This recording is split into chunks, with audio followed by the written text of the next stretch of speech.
Monday, November 30th, 2009, was a great day for Switzerland.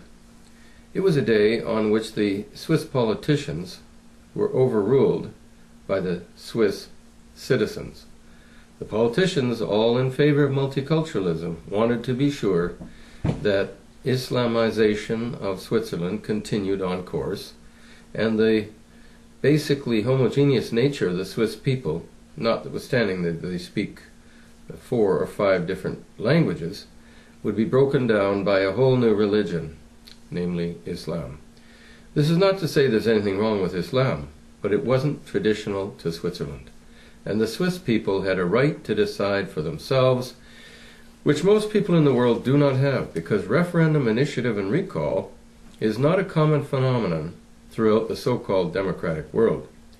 The Irish referendum, in regard to the Lisbon Treaty, of course allowed the Irish people to defeat the nature of the European Union, which is actually basically an organization designed by bureaucrats for bureaucrats.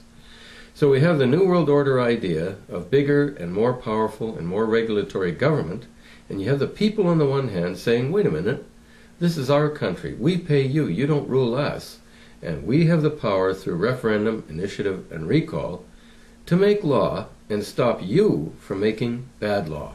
Think about what a great thing that would be if Canada had more of this, and if even in the United States they had this sort of thing. It would invigorate the democratic debate so that individuals between elections would have the power to make a decision and make a difference.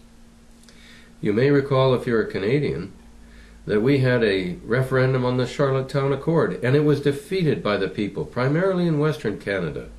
And Western Canada would have the power to create referendum, initiative, and recall so that the self-righteous and self-serving politicians could not pass laws that were contrary to the public interest. Think about it. You can bribe a few politicians, and the special interest groups are pretty good at doing that, but you can't bribe all the people. And that's why referendum means that you can't be ruled by a self-serving elite.